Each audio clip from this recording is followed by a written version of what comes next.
नमः। ध्यानमूलं गुरुमूर्तिः पूजामूलं गुरुपदं मंत्रमूलं गुरुवाक्यं मोक्षमूलं गुरुकृपः। श्री गुरुनि के सिमरन मात्र से नासत विघ्न अनंत। तांते सर्व आरंभ में ध्यावत हैं सब संत। पुनि पुनि प्रणाम गुरु जी बुद्ध मंगल अगार। जे सेवक नर होत है भव सागर से पार। जे सेवक नर होते हैं भव सागर से पार। श्री गुरु महाराज जी के श्री चरणों में बैठे प्रभु प्रेमियों, श्री गुरु महाराज जी के नाम का जय घोष करेंगे। बोलो जयकारा बोल मेरे श्री गुरु महाराज की जय। बोलिए साचे दरबार की जय। श्री नंगली निवासी भगवान की जय। बोलिए सच्ची सरकार की जय। पूजिए स्वामी जी महाराज की जय। बोलिए सब संतों की जय। धन्यवाद। परम पूज्य परम श्रद्धेय पूज्य भाई जी और श्री गुरु महाराज जी की परम प्यारी संगत, बहुत ही भाविभोर हो रहे थे आप प्रभु के नाम की लीलाएं सुन के, उनके नाम के भजन गा के। कहते जा तो दीवाना हंसे, जा तू जिसे तौफीक दे, वरना इस संसार में मुस्कुरा सकता है। ये जो दीवानगी है, ये जो दीवानापन है, ये मेरे सतगुरु के दरबार से ही मिलता है। जब आप उनके नाम से जुड़ जाते हैं, कहते केवल और केवल प्रभु का नाम ही तारनहारा है। काले युग केवल नाम आधारा, सिमरो सिमर नर उतर ही पारा। कल युग में केवल प्रभु के नाम की ही महिमा गाई गई है, क्योंकि और तो साधन हो ही नहीं सकते।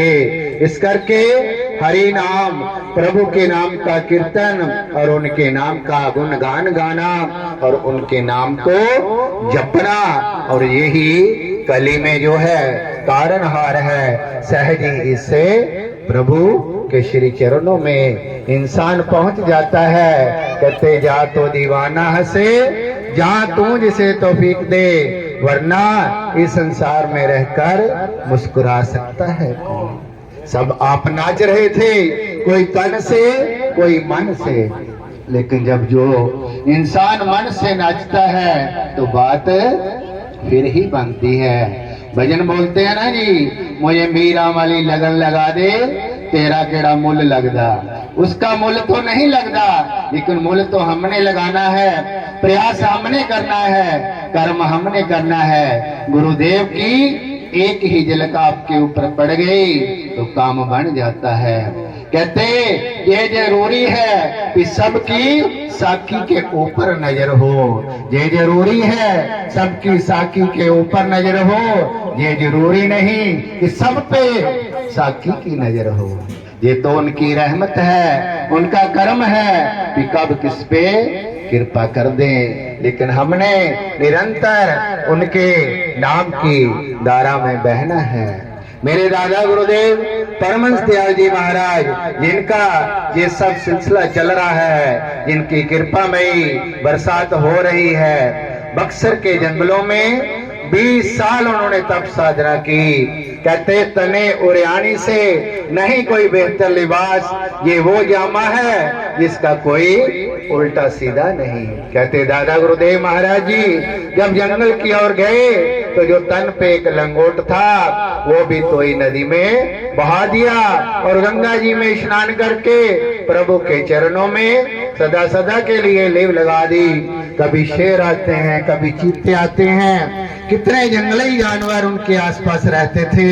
जैसे ही वो प्रभु के दर्शन करते तो गर्दन नीचे करके नजरें झुका के वापस चले जाते।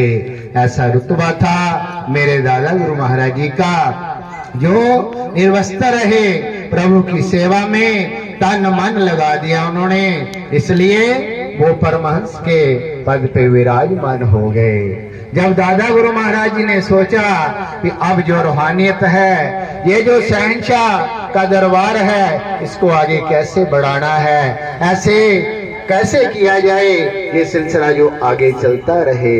तो प्रभु ने अपने ध्यान मगन देखा कि टेरी में वो ज्योत प्रचंड हो गई है, वो ज्योत प्रकट हो गई है जिसकी हमें खोज थी। तो दादा गुरुदेव महाराज जी चलते चलते जब टेरी में पहुंचे तो वहां भी सत्संग चर्चा शुरू हो गई।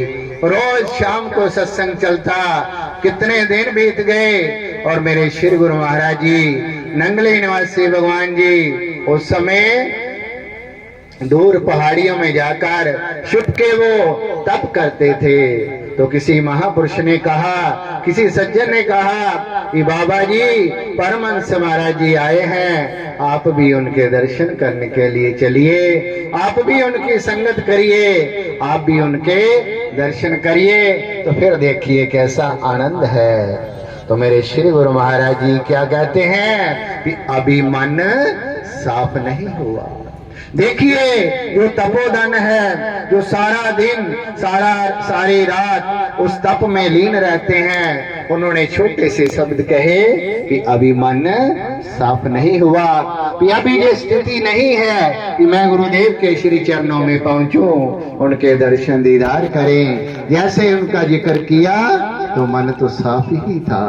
अगले दिन मेरे श्री गुरु महाराज जी कंधे पे गमछा रख के दादा गुरु महाराज जी के श्री चरणों में पहुंचे तो दादा गुरु महाराज जी सत्संग अपने रसीले वचन फरमा रहे थे। जैसे उन्होंने देखा मेरे श्री गुरु महाराज जी आए हैं तो दादा गुरु महाराज जी अपने आसन से उठ के खड़े हो गए। तो भक्तों को फरमाया रास्ता छोड़ दो, परमहंस जी आ रहे हैं। अपने प्रीतम के प्यारे के दर्शन पा करके सदा सदा के लिए उस आनंद में खो गए।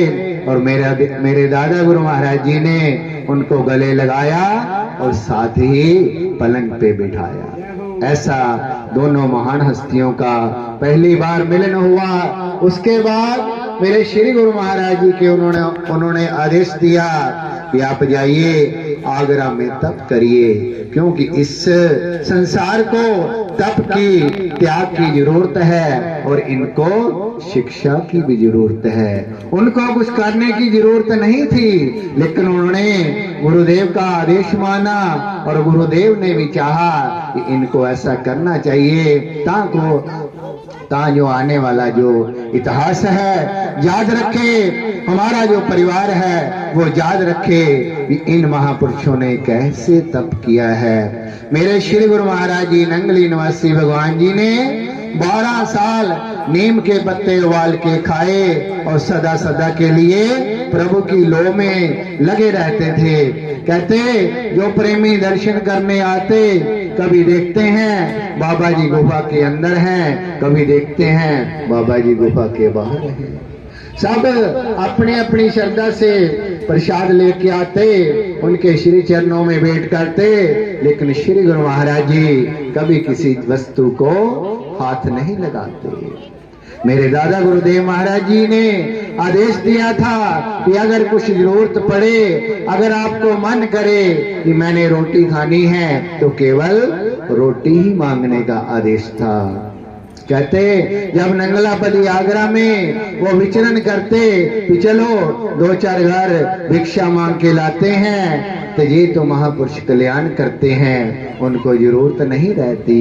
तो कहते प्रेमी जब खड़े रहते थे कि मेरे श्री गुरु महाराज जी आने वाले हैं, उनकी मौज होगी, पता नहीं इस घर से भिक्षा लें या 10 घर छोड़ दें, आगे जाके रुकें। ऐसी वो मौज के मालिक थे।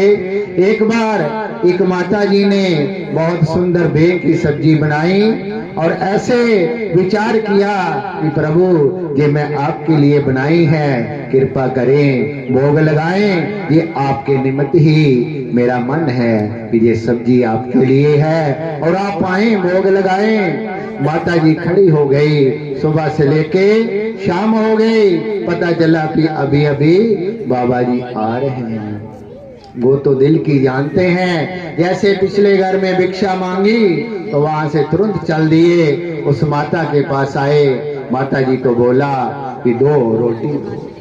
माता जी ने 2 रोटी उनके हाथ पे रखी तो कहा, बाबा जी ये बें की सब्जी मैंने बड़े प्यार से स्नेह से आपके लिए ही बनाई है, कृपा करें इसे भी स्वीकार करो।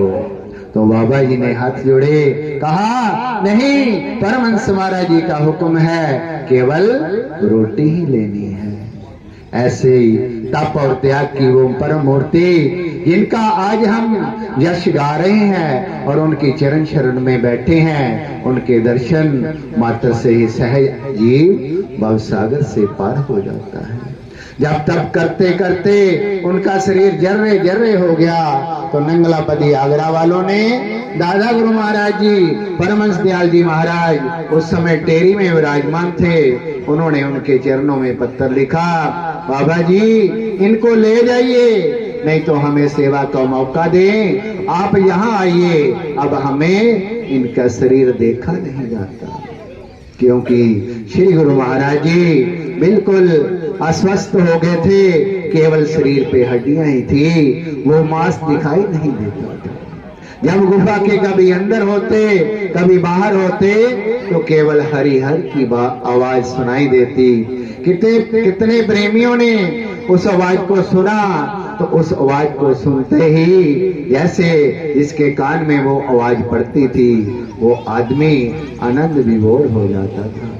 जब प्रेमियों ने टेरी निवासी दादा गुरु महाराज जी के श्री चरणों में पत्र लिखा कि बाबा जी की ऐसी स्थिति है, आप कृपा करिए आ जाइए या इनको ले जाइए, तो कहते दादा गुरु महाराज जी ने जब वो पत्र पढ़ा तो उनकी आंखों में आंसू बहने लगे, तो कहने लगे अब हम उनको क्या आज्ञा दें।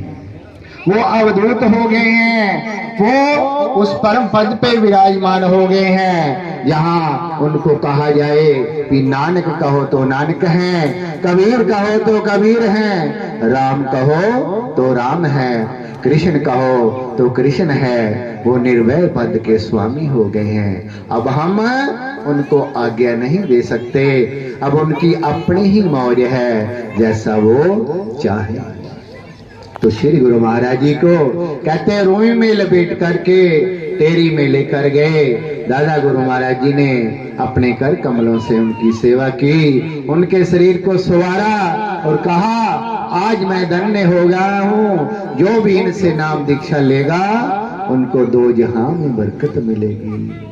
दादा गुरु महाराज जी ने ऐसे वरदान दिए, कहते आगे जो उनसे नाम दीक्षा लेगा उसको भी 2 जहां में बरकत मिलेगी, ऐसा हमारा आशीर्वाद है।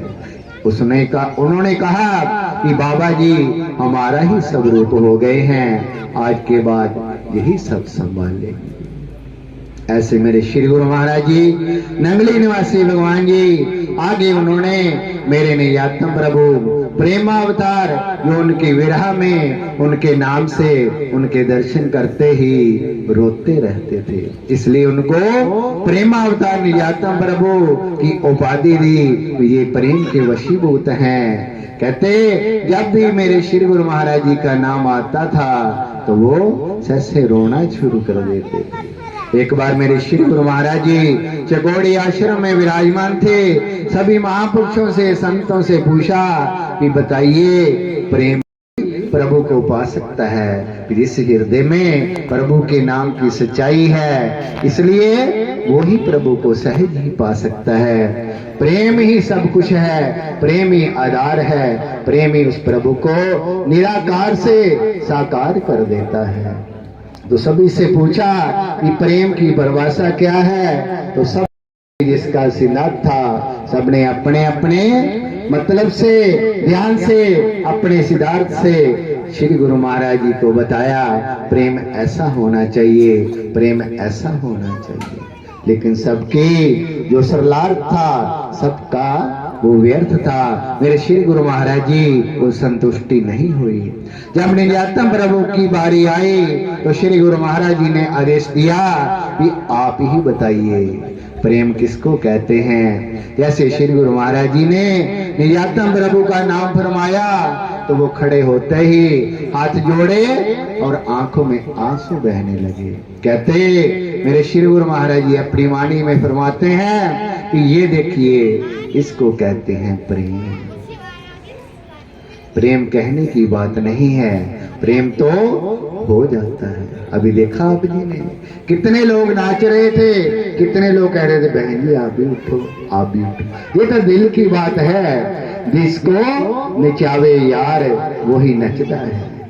तो जिसकी प्रभु के साथ तार जुड़ जाए तो वो तो अपने आप उठता है, कि उसको कहने की जरूरत नहीं है। कहते जिसका मन प्रभु के साथ जुड़ गया तो ऑटोमेटिक ही सिस्टम हो जाता है। ये प्रभु की रहमत है, कृपा है।